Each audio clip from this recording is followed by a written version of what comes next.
Welcome back to my class.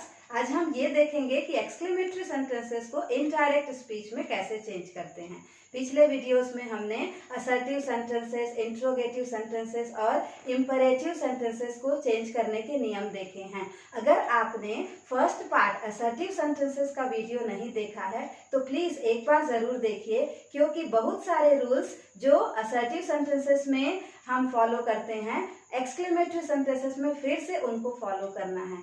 सो अगर आप first part का वीडियो देखना चाहते हैं तो लिंक डिस्क्रिप्शन बॉक्स में दिया हुआ है। So let's start from what are exclamatory sentences. Exclamatory sentences होते क्या हैं? इनको हम आश्चर्यबोधक वाक्य बोलते हैं। The sentences which express some strong emotions और excitement are called exclamatory sentences. तो ऐसे सेंटेंसेस जिसमें कुछ स्ट्रॉन्ग इमोशंस होते हैं। स्ट्रॉन्ग इमोशंस कैसे हो सकते हैं? They can be the emotions of Joy, sorrow, wonder, regret, applause, etcetera. हमारी भावनाएं बहुत स्ट्रांग कब होती है? जब हम बहुत खुश होते हैं, जॉय, जब हम बहुत दुखी हो जाते हैं, या फिर हमको बहुत आश्चर्य होता है, वंडर, रिग्रेट, दुखी होना, अप्लॉज मतलब प्रशंसा। तो इन स्थितियों में हम एक्सक्लेमेटरी सेंटेंसेस का यूज करते हैं। अगर सिंपल सेंटेंस में हम बोलते हैं कि यह फूल बहुत सुंदर है, वही एक्सक्लेमेटरी सेंटेंस में बन जाता है वाह कितना सुंदर फूल है। तो ऐसे सेंटेंसेस को इनडायरेक्ट स्पीच में कैसे चेंज करते हैं, चलिए एक एक करके देखते हैं। एक्सक्लेमेटरी सेंटेंसेस इनमें से किसी भी एक प्रकार के हो सकते हैं। Just like oh I have hurt my leg, oh मेरे पैर में चोट लग गई। हाउ स्मार्ट यू आर, तुम कितने स्मार्ट हो। कॉन्ग्रेचुलेशंस। तो ये जो तीन प्रकार के एक्सक्लेमेटरी सेंटेंसेस है, यू कैन सी हियर, कुछ ऐसे सेंटेंसेस होंगे जिसमें एक्सक्लेमेटरी वर्ड्स होंगे, जस्ट लाइक ओह, और इस वर्ड के बाद ये जो मार्क है इसे बोला जाता है exclamatory mark, this line and a dot below it. Okay. दूसरे प्रकार के एक्सक्लेमेटरी वो होते हैं जिनमें कोई एक्सक्लेमेटरी वर्ड्स नहीं होते, लेकिन ऐसे वर्ड्स होते हैं जैसे हाउ, सो, एटसेट्रा। तीसरे प्रकार के एक्सक्लेमेटरी सेंटेंसेस वो होते हैं जिनमें कोई एक्सक्लेमेटरी वर्ड्स नहीं होते, वो सिर्फ मैसेज को एक्सप्रेस करते हैं, just like congratulations, happy birthday, etcetera. इन तीनों प्रकार के सेंटेंसेस को हम अलग अलग तरीके से इनडायरेक्ट स्पीच में चेंज करते हैं। Let's see one by one all of this, how can we change them into indirect speech. These are some exclamatory words. अगर किसी भी डायरेक्ट स्पीच में एक्सक्लेमेटरी सेंटेंसेस में ये वर्ड्स दिए हुए होते हैं तो हम इनडायरेक्ट स्पीच में चेंज करते समय इनको बदलते हैं एक्सक्लेम्ड विथ। सेड की जगह पर हमको यूज करना पड़ेगा एक्सक्लेम्ड विथ, और उसके साथ ये जो एक्सक्लेमेटरी वर्ड में जो एक्सप्रेशन होता है उसका हम मीनिंग यहाँ पर लिखते हैं। अगर किसी भी वाक्य में अलास दिया होगा तो हम लिखते हैं exclaimed with sorrow. That means उसने दुख के साथ आश्चर्य व्यक्त किया। ब्रावो, वाव, हुर्रा, ऐसे वर्ड्स में हम उनको इनडायरेक्ट स्पीच में चेंज करते हैं एक्सक्लेम्ड विथ जॉय। व्हाट, किसी सेंटेंस में व्हाट का यूज होगा, दैट एक्सप्रेसेस सरप्राइज और वंडर।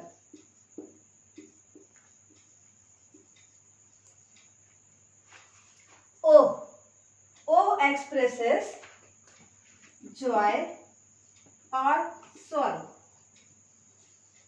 ओह दुख भी व्यक्त कर सकता है या फिर खुशी भी। That depends upon the meaning conveyed by that particular sentence. तो सेंटेंस की मीनिंग देखकर हमको समझना पड़ेगा whether it is expressing joy or sorrow. Good God and good heavens express wonder और surprise. पुह, नॉनसेंस. पुह को हिंदी में हम बोलेंगे छी. छी तुम कितने गंदे हो. तो पुह और नॉनसेंस, इनको हमको इनडायरेक्ट स्पीच में लिखना पड़ेगा एक्सक्लेम्ड विथ डिस्गस्ट और कंटेम्प्ट. डिस्गस्ट मतलब होता है हेट्रेड, घृणा करना. कंटेम्प्ट मतलब भी घृणा करना ही होता है. तो कहने का मतलब ये है कि कभी भी डायरेक्ट स्पीच में ये वर्ड्स दिए होंगे तो ही सेड अलास की जगह पर ही एक्सक्लेम्ड विथ सॉरो. सेड के प्लेस में हमको ये पूरा लिखना पड़ेगा. ओके, चलिए कुछ एग्जाम्पल सॉल्व करके देखते हैं तो आपको ये कंसेप्ट क्लियर हो जाएगा. Okay, let's see now how can we change exclamatory sentences when there are some exclamatory words. See the word alas. He said, alas, I have failed in the exam. तो direct speech हमको इस तरीके से दिया होगा. He said, reporting speech के बाद comma है, उसके बाद रिपोर्टेड स्पीच alas, उसके बाद है exclamatory mark here. I have failed in the exam. Okay, तो हम कैसे चेंज करेंगे? He said, said के प्लेस में लिखेंगे exclaimed with. अब चूंकि यहाँ पर alas वर्ड का यूज हुआ है, I have failed in the exam. अरे मैं एग्जाम में फेल हो गया. तो अगर हम एग्जाम में फेल हो जाए तो हम क्या व्यक्त करेंगे? दुख व्यक्त करेंगे. तो exclaimed with sorrow. अब हमको कंजंक्शन यूज करना है just like assertive sentences that. इसीलिए मैंने आपको पहले ही कहा है कि एक बार आप असर्टिव सेंटेंसेस का वीडियो जरूर देखिए. तो सॉरो दैट. अब हमको जो सब्जेक्ट है, प्रोनाउन है, उसको भी वैसा ही चेंज करना है जैसे हम असर्टिव सेंटेंसेस में करते हैं. First person. फर्स्ट पर्सन किसके आधार पर चेंज होता है? According to the speaker. Who is the speaker here? He is the speaker. बोलने वाला ही है. तो अब हम आई को किस में चेंज कर देंगे? ही में. He exclaimed with sorrow that he. Tense को भी again we have to change according to the rules of assertive sentences. I have कौन सा टेंस है? Present perfect. Have plus main verb in the third form. तो present perfect से जब हम किसी भी सेंटेंस को इनडायरेक्ट स्पीच में चेंज करते हैं तो हम उसको पास्ट परफेक्ट में लिखते हैं. और पास्ट परफेक्ट में हेल्पिंग वर्ब कौन सा होता है? हैड होता है. ओके, तो ही हैड. अब उसके बाद failed in the exam, whatever.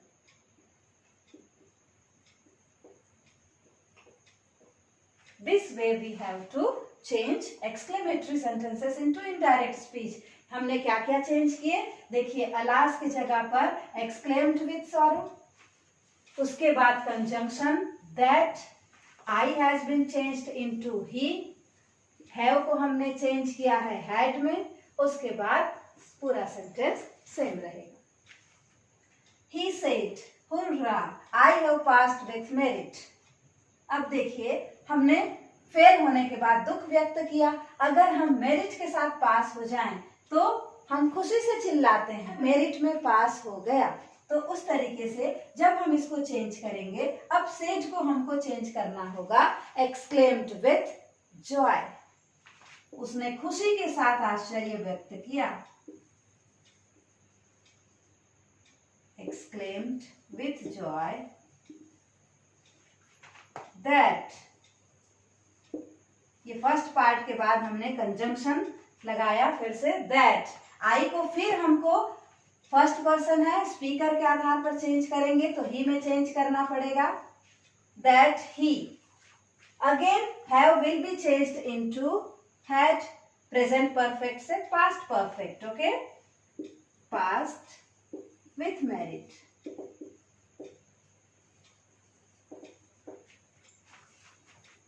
Is it correct? Okay, the next example, the doctor said, good heavens, the patient is conscious now.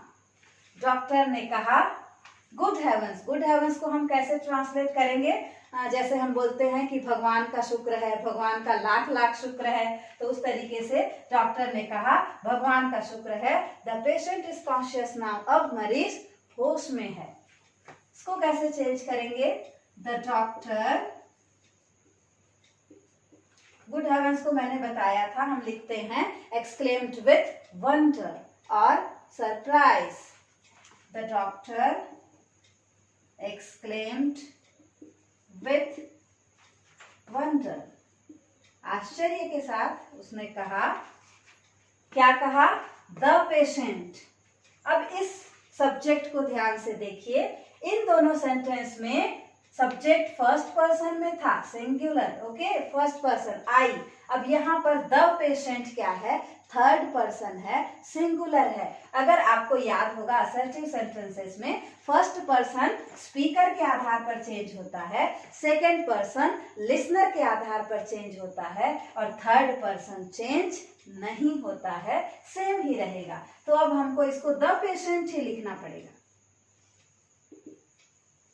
The patient.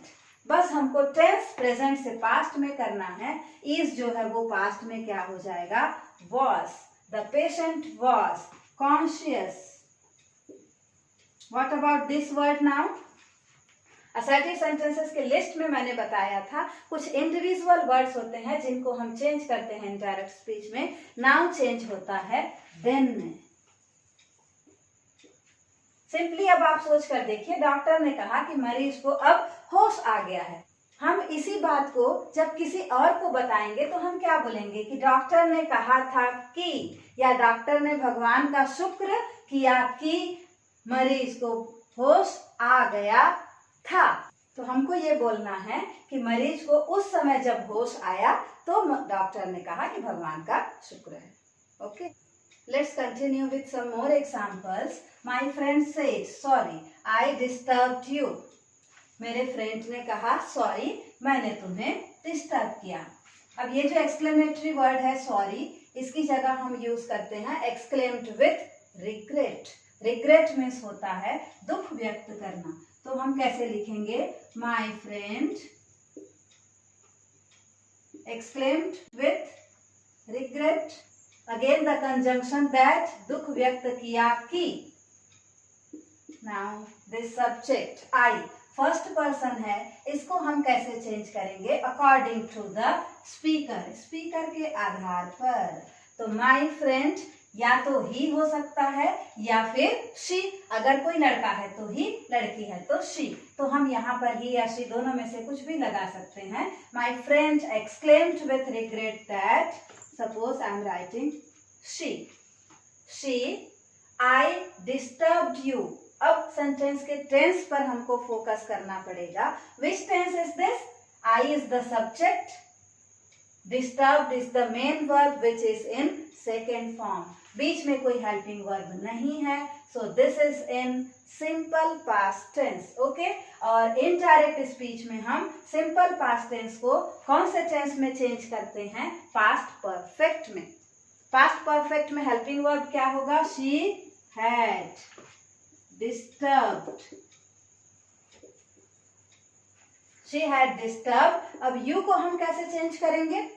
you second person है और second person listener के आधार पर change होता है, जो सुनने वाला है।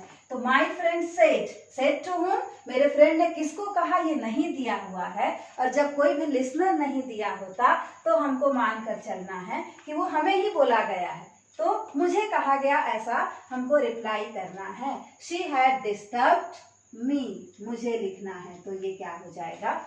मी हो जाएगा। Okay, Nidhi said pooh your clothes are dirty. Nidhi ने कहा पुह, छी तुम्हारे कपड़े गंदे हैं। अब हम इसे कैसे चेंज करेंगे? पुह की जगह पर हमको लिखना पड़ेगा एक्सक्लेम्ड विथ डिस्गस्ट या फिर contempt. Nidhi exclaimed with contempt. इसके बाद हम कंजंक्शन यूज करेंगे दैट। योर क्लोथ्स, अब निधि ने कहा, किसे कहा नहीं दिया है, तो फिर से हमको लिखना है कि किसे कहा, मुझे कहा। तो योर क्लोथ्स, तुम्हारे कपड़े, ये जो योर है सेकेंड पर्सन है, ये लिसनर के आधार पर चेंज होगा, तो इसको हम किस में चेंज करेंगे, माइन। योर जो है यू का पॉसेसिव केस है, यू से जैसे योर बनता है वैसे ही आई से क्या बनता है, माइन।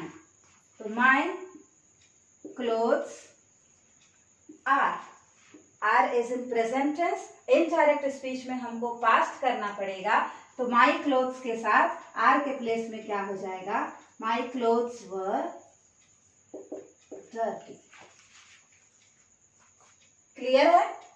पू के प्लेस में एक्सक्लेम्ड विद डिस्कस्ड, उसके बाद conjunction, then in place of your it becomes my clothes are becomes were. Okay,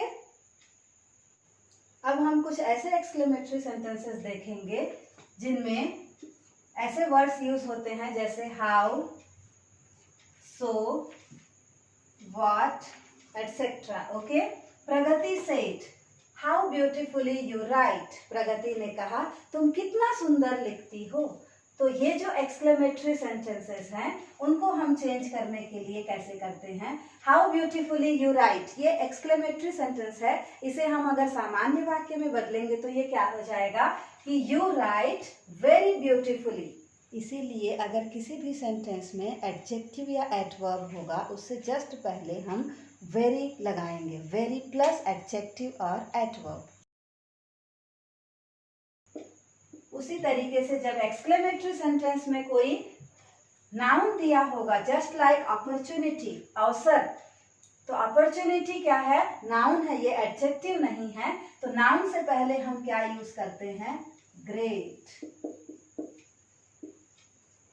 ये आपको हमेशा ध्यान रखना पड़ेगा। Pragati said, how beautifully you write. कैसे स्टार्ट करेंगे, प्रगति एक्सक्लेम्ड। अब इसमें कोई एक्सक्लेमेटरी वर्ड नहीं दिया है, लिसनर भी नहीं दिया है, तो आप सिर्फ एक्सक्लेम्ड भी लिख सकते हैं। प्रगति एक्सक्लेम्ड, उसके बाद conjunction that, how beautifully you right. इसको अगर हम सिंपल सेंटेंस में चेंज करें तो ये क्या बन जाएगा, यू राइट वेरी ब्यूटिफुली।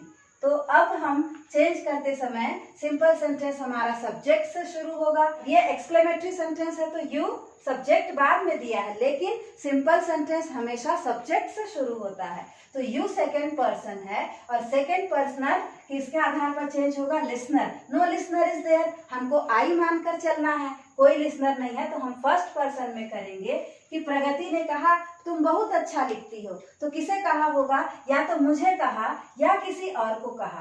तो यदि मुझे कहा तो हम यू को क्या करेंगे, I, that I you write, simple present tense है, सब्जेक्ट के बाद मेन वर्ब फर्स्ट फॉर्म में है। जब हम इसको इनडायरेक्ट स्पीच में चेंज करेंगे तो ये बनेगा आई रोट, सिंपल प्रेजेंट से सिंपल पास्ट, आई रोट। अब ब्यूटीफुली जो वर्ड है उसके पहले हमको वेरी लगाना है, उसके बाद लिखना है beautifully. Now the sentence becomes, Pragati exclaimed that I wrote very beautifully, and then full stop in place of exclamatory mark. Okay? Ravi said, the movie was so interesting. Ravi exclaimed that the movie, अब ये the movie जो subject है ये third person में है और third person change नहीं होता, इसलिए हमको इसे ऐसे ही लिखना पड़ेगा। द मूवी वॉज सो के प्लेस में अब हमको क्या करना है, very interesting.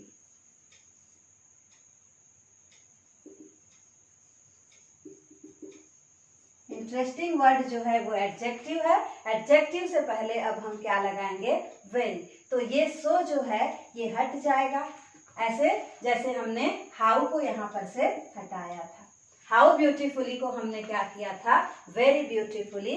Similarly so interesting change होकर बन जाएगा very interesting. The students said, "What an opportunity." तो स्टूडेंट्स ने कहा, वाह कितना बढ़िया अवसर है। तो क्या अवसर है, मतलब बहुत अच्छा अवसर है। इसको अगर हम सिंपल सेंटेंस में चेंज कर लें तो हम बहुत आसानी से इनडायरेक्ट स्पीच में बदल सकते हैं। व्हाट एन अपॉर्चुनिटी, क्या अवसर है। सिंपल सेंटेंस में कैसे बोलेंगे, यह बहुत अच्छा अवसर है। तो ये क्या हो जाएगा, इट इज। यह जो हम बोल रहे हैं वो इट हो जाएगा, क्योंकि इसमें कोई सब्जेक्ट नहीं है, लेकिन हमारा सिंपल सेंटेंस सब्जेक्ट से ही शुरू होगा। तो it is a great opportunity. चूंकि अपॉर्चुनिटी नाउन है, इसलिए उसके पहले हमको ग्रेट यूज करना पड़ेगा। अब इसको इनडायरेक्ट स्पीच में बदल लीजिए। The students exclaimed that, exclaimed that it is को अब हमको क्या करना है, it was, ये पूरा पोर्शन सेम रहेगा क्योंकि हमने इसको पहले ही सिंपल सेंटेंस में बदल लिया है। It was a great opportunity. So this is how we can change exclamatory sentences with words like how, so, what, etc. Okay? Let me repeat the first example. आपको मैं फिर से बहुत इजी करके बता रही हूँ। How beautifully you write. Exclamatory sentence को पहले चेंज कर लीजिए सिंपल सेंटेंस में। और सिंपल सेंटेंस कैसे स्टार्ट होता है, सब्जेक्ट, फिर हेल्पिंग वर्ब, फिर मेन वर्ब। ओके, तो सब्जेक्ट क्या है, यू। हेल्पिंग वर्ब कोई है क्या, नहीं है, you right. So again you right. How के प्लेस में हमको क्या लगाना पड़ेगा, very. You right very beautifully. ये एक्सक्लेमेटरी सेंटेंस था। अब ये सिंपल सेंटेंस है। सिंपल सेंटेंस को अब हम आसानी से इनडायरेक्ट स्पीच में चेंज कर सकते हैं। प्रगति एक्सक्लेम्ड दैट, प्रगति ने आश्चर्य व्यक्त किया कि मैं बहुत अच्छा लिखती थी। तो किसे कहा नहीं दिया है, तो हम लिख सकते हैं फर्स्ट पर्सन में कि आई, यू के प्लेस में आई रोट वेरी ब्यूटीफुली। अब आपको इस सेंटेंस में टेंस के अलावा कुछ भी चेंज करने की जरूरत नहीं है। बस मैंने यू के प्लेस में आई लिखा और write, you write simple present tense से सिंपल पास्ट, आई रोट।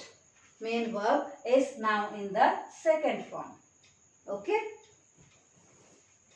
चलिए अब कुछ ऐसे एग्जांपल्स देखते हैं जिनमें एक्सक्लेमेटरी वर्ड्स तो नहीं है, सिंगल वर्ड ही है जो कि इमोशंस को एक्सप्रेस कर रहा है। Just like happy birthday, congratulations, help, welcome.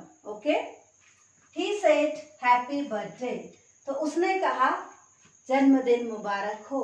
अब हम इसी वाक्य को किसी और को बताएंगे तो कैसे बताएंगे, उसने मुझे जन्मदिन की बधाई दी। हिंदी में भी हम ऐसा ही बोलते हैं, उसने मुझे हैप्पी बर्थडे कहा नहीं बोल के हम बोलते हैं जन्मदिन की बधाई दी। तो ये जो बधाई है, विश किया, उसको हम लिखेंगे ही wished me.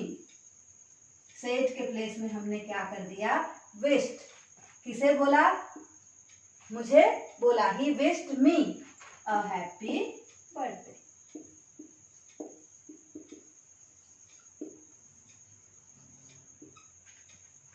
Ranu said to Amit congratulations. Ranu ने अमित से कहा बधाई हो। रानू ने अमित को कहा कि लिखेंगे तो हम क्या बोलेंगे, इसे हम सीधे सीधे बोलेंगे रानू ने अमित को बधाई दी। चलिए देखते हैं, Ranu congratulated Amit. That's all. यहाँ पर हमको एक्सक्लेम्ड भी यूज नहीं करना है, दैट भी यूज नहीं करना है, जो सेंटेंस का सेंस है वही करना है। तो congratulations means congratulated, happy birthday बोला दैट मीन्स विश किया। The old man said help, उस बूढ़े आदमी ने कहा कि हेल्प, मेरी सहायता करो। कैसे चेंज करेंगे, द ओल्ड मैन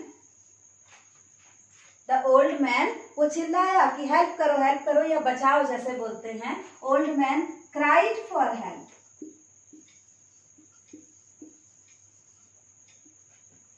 मीनिंग क्या हो गया कि बुजुर्ग आदमी सहायता के लिए चिल्लाया. तो हमको वर्ड्स को कन्वे नहीं करना होता, हमको किसी भी सेंटेंस के मीनिंग को कन्वे करना होता है, बताना होता है. The hotel manager said, welcome, please come in. Hotel के मैनेजर ने कहा, आपका स्वागत है, कृपया अंदर आइए. अब इसमें दो प्रकार के सेंटेंस हैं. First part is in exclamatory and the second part is please come in, request करना. कौन से प्रकार का वाक्य है? इम्परेटिव, प्लीज कम इन. तो अब हम दोनों सेंटेंसेस को कैसे चेंज करेंगे देखिए. द होटल मैनेजर, वेलकम को क्या लिखेंगे? वेलकम किया, हिंदी में भी हम बोलते हैं स्वागत किया, तो welcome to us. Hotel manager ने हमारा स्वागत किया. अब आधा पार्ट और बचा है, प्लीज कम इन. और क्या कहा? एंड प्लीज जो वर्ड है वो रिक्वेस्ट को शो कर रहा है, तो एंड हम लिखेंगे रिक्वेस्टेड. इंपरेटिव सेंटेंसेस को कैसे चेंज करते हैं? अगर आपने सारे वीडियोस देखे होंगे तो आपको समझ में आएगा. इंपरेटिव सेंटेंसेस में हम रिक्वेस्टेड के बाद टू लगाते हैं. प्रीपोजिशन दैट नहीं होता, याद रखिए. कंजंक्शन दैट नहीं होकर प्रीपोजिशन लगता है टू. रिक्वेस्टेड टू कम इन. यहाँ पर टेंस का कोई टेंशन नहीं है, लेकिन आपको मेन वर्ब के पहले टू लगाना होगा. So after dealing with all these examples, I hope the concept is clear to you now. And if you still have any doubt, please अगर कोई डाउट है तो आप लोग कमेंट सेक्शन में लिखिए, मैं जरूर रिप्लाई दूंगी. Okay, thank you.